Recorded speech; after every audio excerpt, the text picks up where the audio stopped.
Ingesting added sugar is not one of the things that we need. And people think, well, if we need glucose for fueling, as in if the body turns food into that fuel to fuel our cells, then it must be that as long as we have glucose or sugar, then that must be good. It doesn't work like that. Your body, it will convert the food that you are eating into the nutrition, the vital energy levels that it needs. And it doesn't need for you to go out and actually ingest added sugar.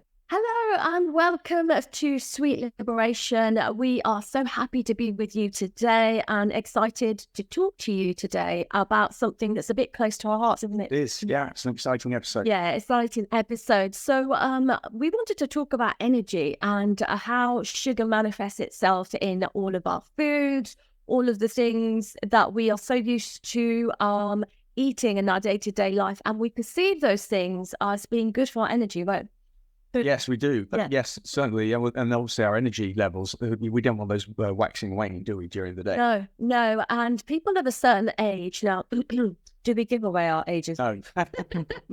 We're people of a certain age, and let's just say that we are parents of grown-up children and grandparents.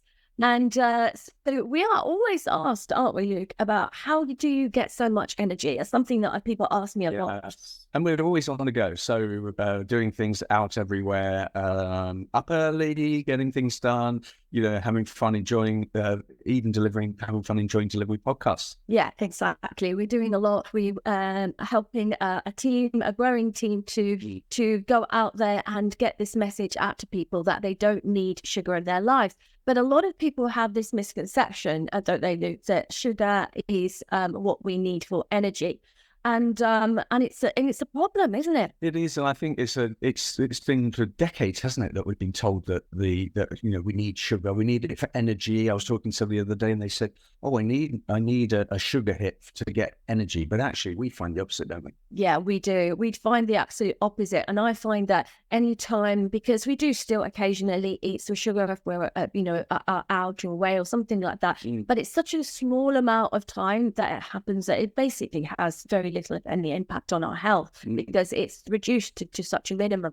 But I can feel it straight away. If I have something sugary, I will just feel this instant crash, and I often say that, don't I? Immediate crash from it. Yeah. Tell us a bit about the understand sort of the biology side of it. I mean, what is sugar doing when we consume it? Yeah, well, in basic terms, for people that don't know, it is that obviously glucose is one of the, it does feed cells, it does provide energy to our cells, and it's in a vital part of us being able to fuel ourselves. But we don't need to ingest things with sugar in order for our bodies to turn things into energy. So normal foods that we have every day, good proteins, fruits, vegetables, those kinds of things will be converted by our body into energy. In fact, all of those will be converted into energy for our bodies. Our bodies are the machinery, essentially,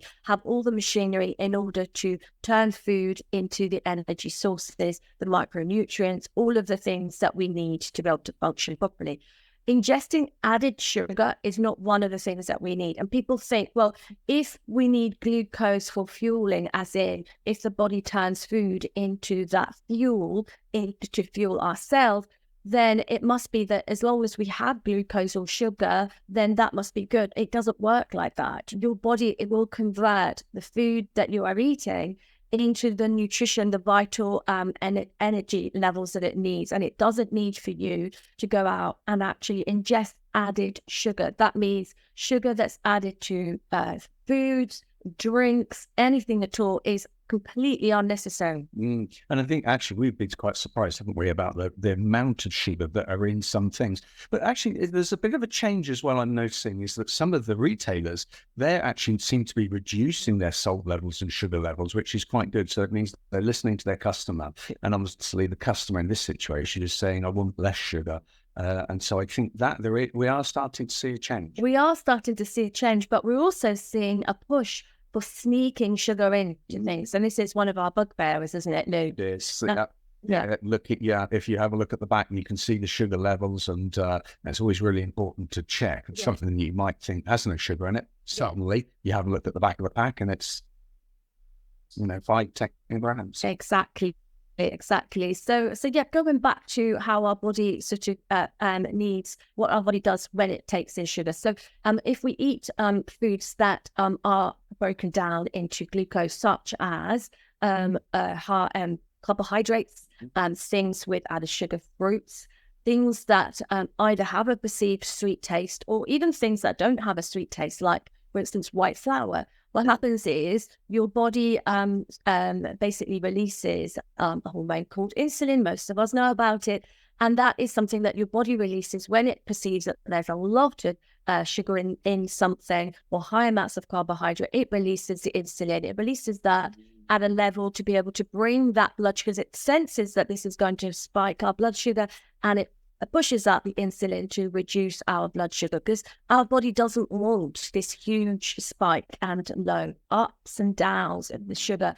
Blood sugar is not something that the body needs. It doesn't need that. So we don't need to add sugar to our foods in order to fuel. That's the bit. That's the essential bit. And I understand as well that the pancreas can actually overcompensate. And so I think that's one of the reasons that I feel so tired and sluggish after consuming sugar, because you have the spike, haven't you, of the sugar, and then the overcompensation, and then your blood sugar level dropping. Yeah, and I have this real. I mean, when I have, if I, the rare occasions that I might have something, or somebody will say, eat this piece. Particularly with me, it's the white carbohydrates that I find really, really difficult to manage if I have them. I just have what I call a carb coma because my body isn't used to it anymore. And actually, I remember how it felt to feel that sluggish and tired. So, what I'm talking about is the kind of carbohydrate-rich breakfasts that we sort of been brought up on. So I had that carbohydrate-rich breakfast, toast or things like that, cereal. And then within an hour, I was sort of feeling tired and think, well, I've just woken up. Why do I feel like this? And it would be because my body is pushing out actually insulin, and that you get that kind of what the Europeans get after they often have a siesta. So I'm Latin American. In Latin America, we also have a siesta culture. We'll have a great big lunch, and everybody just passes out after a big carb coma. And we need to have a snooze in the hot afternoon. But I feel that at 10 o'clock in the morning, like, hold on a minute, I need a little nap. And you just think, well, I've just woken up. I should be feeling really, really energized and great after eating this, high energy food. And actually, the exact opposite happens. And we actually skip breakfast, don't we, Lou? We do, yeah, and we're not going for we're not snacking, are we? I mean, we're not sort of craving. I used to eat half a packet of biscuits with a cup of coffee, but now having a situation that now I have a coffee in the morning, and I'm not needing or not feeling that I need. Actually, in my coffee there is a slight change. I have transitioned, in fact, to full fat milk, so I'm buying the blue top version rather than the semi-skimmed. And in fact, I think what's happening is my body is actually fueling on the fats. Do you think that's and that's something that over probably the last 20 years or so, we've been knowing much more about the recommendations that have been sort of put out across, the world, to have low-fat food as the healthier option. And then we've seen the kind of high sugary, high processed food consumption going up. And actually really knowing so much more about the requirement of the body to fuel and to have what we now know to be, and we say, good fats. That the body needs, essential fats that the body needs in order to fuel. So it's about having a balance. And we certainly in Sweet Liberation and in our business and in the work that we do, we're not necessarily saying only one model of eating is right, do we? No, absolutely not. And the other thing I was going to introduce as well to this conversation is I like having omelets and things for breakfast. If I am going to, and one of the things as you get older is that I have noticed myself is actually muscle atrophy and your body fueling from lean muscle, which you don't want either. Oh no, definitely not. And I'm not giving away my age. Maybe I should. Maybe I will. Who knows? But not today. No. Not today. But grandmother, I am. And I found also the same that I've had to make some tweaks and adjustments as I'm getting older to my diet. And I notice if I eat something which my body, anyway, everybody, I've sort of mentioned on this podcast before that I suffer from a chronic inflammatory disease. So eating high processed foods has a consequence to my body. I feel very inflamed. I feel sluggish. My joints hurt. So I have to avoid those foods, not just because they make me feel tired, but also because they inflame me with my inflammatory condition.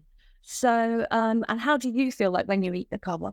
Yeah, well, very sleepy. I mean, an absolute. I remember being when I was working. If we had a sort of a working lunch and the caterers brought sandwiches in, that for me, come 1:30, 2 o'clock, I had the as you say, that carb coma of the bread, the sandwiches. I don't know, and I know that there are sometimes people say that they feel very sleepy in the afternoon after having sandwich, and that's that for me is the wheat and the carbohydrates. Yes, it's a cocktail of snooze. Oh my God, snooze best. Those, especially like the way that it's in sort of thick slices of bread. And yeah, I mean, I especially don't remember the 1980s with the white sliced bread, which basically, I'm not even sure if it had any type of nutritional value in it. What do you think? No, no, I don't think it did. I think it was designed to last for about 6 weeks though in the fridge without going multi.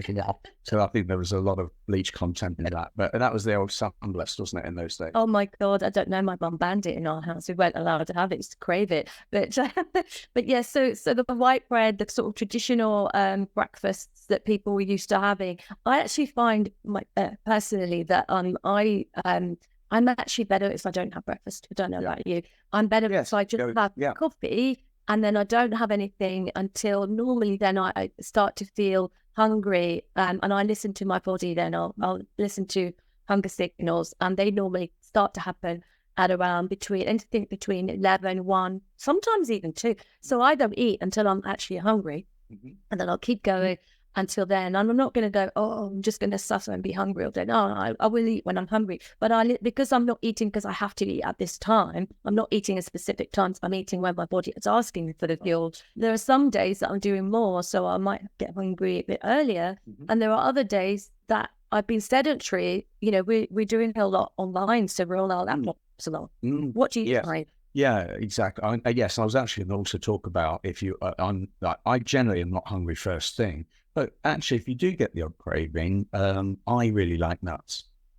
Yeah, and if a little bowl of mixed nuts because the various nutrients as well, and things like Brazils, you get things like the selenium or selenium, some people call it, and that's something that I know that I should have. But for fueling, cashews and those sorts of nuts are really good. Yeah, and provide some energy, don't they? Yes.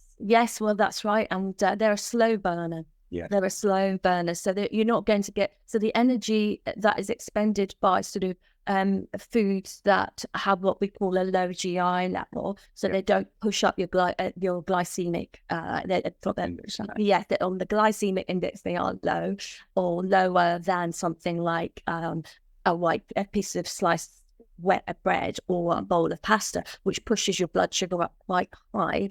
Those types of things like nuts, seeds, mixing nuts, seeds, berries with full fat yogurt, for instance, that was a good one. Because again, that keeps your blood sugar really quite stable, and that means you're not getting these highs and lows. Right. Which are the things, it's when you get a high and then your body pushes out the insulin and you get this crash that you're just like, that's the carb coma. That's the carb. Yeah, and I think that the thing is, our mission as well is to support people, isn't it? And offer, I mention nuts because I think that little tips and tricks for people are useful to sort of say, well, what are the alternatives? If I can't have, butter and jam or slice of marmalade on toast anymore, what else could I have? So, I mentioned eggs, so I quite like having an omelette and then having some full fat milk. Yes. And you also mentioned to me that having milk that is not, I forget what the term is, where they smash the milk. Homogenized. Yeah, homogenized. That's my preference, just because it feels more natural to me. And some people will like to have that. There seems to be, I prefer when you've got the fat on the top and you have to give it a good old shake. So we used to get that because the milkman used to leave the milk out for us, didn't he? Oh, When we were kids. But the thing about the other being unhomogenized, which I think is an important thing to mention if people aren't aware, is that fat particles, when they're not smashed into small pieces, they don't go through the stomach lining as much. That's right. much. Yeah, that's right. They don't. So they seem to be. Some people will find that it isn't quite as inflammatory for some people. But again, there's a controversy. We're not going to get into that because some people will not have any milk. They don't tolerate milk, or for whatever reasons. Also, they may be vegan or not want to have milk at all. But yeah, we do have it. I do have my milk, and I prefer to have it in the most natural way that I can have it, which is unhomogenized wherever I can. Yeah. But yeah, that's, I would say, personal preference. And yeah, I mean, from the point of view of aging and fueling on energy, as you look at your journey since from becoming sugar free till now, tell us about how that's been for you in terms of your energy. Well, energy wise, yeah, I've got a lot more energy. I feel that I feel more stable with my energy. I don't have those highs and lows of energy. I don't have situations where I'm feeling really, really fatigued. However, I would say that actually the other thing I've noticed over the last 3 years, since switching and going, pretty much virtually sugar free, that when I do want to actually sleep, I can sleep. And then when I'm awake, and I feel that there is that's a big difference for me, is noticing that transition to being able to just literally lights out and then sleeping. And I think that's also just a byproduct of becoming sugar free. And also the other things that you're doing for your health, I mean, it's sort of prompted you to become a lot more careful with your diet and nutrition and overall. Would you say? I'd say so. And I think just purely by not through making any real effort to it, but just becoming more aware of what is going on with my body, things that I should eat and things I shouldn't eat, and that has improved. And what you find over time, or what I've found, is that as my energy levels have increased and I'm going sort of further for longer, and as it were, and this sort of thing, that I've actually become more motivated to keep that snowball sort of rolling, and then looking at other things, and also doing a bit of working out with some weights and things as well. It has been something that you just become, if you haven't done much of it before, but you get on your sugar-free journey, you actually feel more compelled to do more when you're doing more. And it's that kind of spiral that you tend to, for me, have got into. It becomes, I find the same actually, is once you start taking sugar out of your diet and you start to realize you actually have more energy. And this is one of the things that people note when they meet us, is that they're like, well, how old are you guys? You've got so much energy. How do you do it? And first of all, starting with cutting out sugar from your diet is just such a great stepping stone, because when you start there, you go, oh, hold on a minute, that was so easy.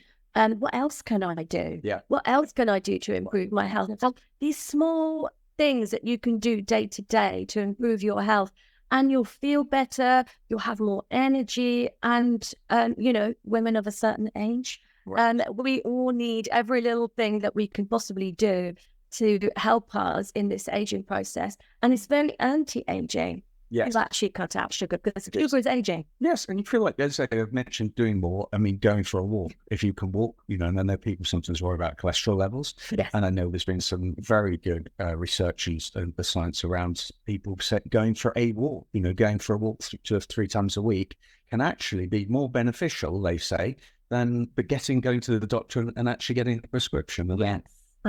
That's, again, each to their own, but certainly you can't do any harm to it. No, absolutely. There's so many, I would say, doctors, medics, healthcare professionals in the world now that are looking at lifestyle, what we call lifestyle medicine. And it's just looking at making those shifts in day-to-day life to avoid somebody having to become sick and then having to fix the sickness with a prescription medication when you're not fixing the root cause. Now, if you're eating a high processed food diet, which is high in sugar, high in processed fats, trans fats and salts, all of those things are high processed food with very detached and removed from the natural ingredients, Mm. you are going to, over time, it's going to have an impact on your health, on your well-being, on your inflammatory markers. For some people, that is a factor. For me, with my disease, it is. And overall, there's no benefit to having a high processed food diet, is there? No, absolutely not. And, you know, and as I said earlier on, you know, we want to talk about this because we want to help people with their journey. And I think it was very easy for me, my backstory really, in terms of having a lot of sugar and feeling tired. It was very easy just to stop having it. That's right. Transition really easily. It's transition really easily to being able to just take it out of our diets, see how you feel. There's no harm in doing it. And I think most people that are maybe on medication, we're certainly not saying get off your medication. Absolutely everything needs to be done with the support and under close observation of your GP. However, I would think it would be hard pushed to find a single GP in the world that would say, oh no, please stop. Do not try and not eat processed food. Go ahead and eat all the processed food and all the sugar and you'll be fine. I don't think you're going to find a single GP in the world of reputation that would say that it isn't a good idea to look at cutting these things out. So it certainly won't harm, and it may help you to feel great, and it certainly has done for us. Oh, yeah.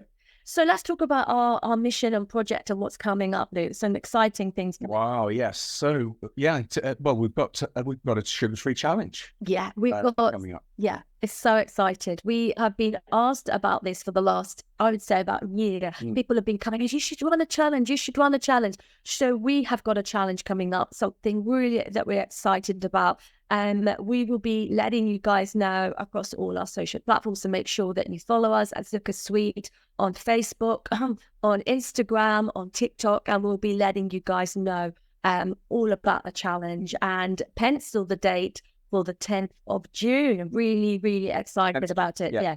And I think the thing about this challenge is that it's exactly that. We're going to be challenging people to, you know, try going sugar-free. So it's the assistance that we want to offer in the challenge to give people some ideas and tips and you know, and actually say, you know, let's give this a try. Exactly. We'll be giving much more information away about it. But yeah, just getting started. It's really that simple. We want to remove all barriers to this change. There really need to be no resistance to it because it can be so easy. If we can do it, you can do it for sure, right? Definitely. Everybody can do it. Our families can done it. Our children are on this mission, and we have managed to get the sugar bowl out of our houses, and it's been so simple and seamless. It feels really good. It feels so good. There's so much to be gained from this. So we're excited about the challenge. We're excited about letting people know about it. And do you have any final words on kind of energy level, fueling, aging, and sugar? Yeah, I think the thing with this, with what we're saying and what we're challenging people to do is actually give it a go and see if your energy levels have changed in the way ours have done. Because that's the thing, is that it's not going to do any harm to actually go sugar-free for a bit and see how you feel. And I think within literally a few weeks, you'll see a massive difference in what you're doing, what you're achieving, and your levels of tiredness. So that's the thing that I think is absolutely key here, is this, you know, getting onto this sort of stepping stone to step from one thing away from stepping away from sugar, and then seeing and just giving it a go. That's the challenge, isn't it? Absolutely, absolutely. And once you start this journey, you'll realize, oh my goodness, this is so easy. What else can I do to improve my health? It's going to be this easy. And then it snowballs from there, doesn't it? In all the right ways. So we are so excited about this and can't wait to give you more details. You have to keep listening. Every week we'll be giving you more information about our challenge. And yeah, make sure you check us out on all our social media channels at Zukr-sugar, and follow Sugar Free TV as well on YouTube. With that said, any final words? I would just say that anybody that's into cakes, you need to come. If you want to know, you want to have sugar-free cakes, then you need to have a look at the link, follow us, and we're going to start showing some recipes for sugar-free cakes. And that is just, I mean, what's not to love about life when you've got all the sweetness but none of the health problems? We really were. So with that said, we'll love you and leave you. It's been a pleasure today, and we'll join you again on the next episode of Sweet Liberation. Until then, take care. Bye.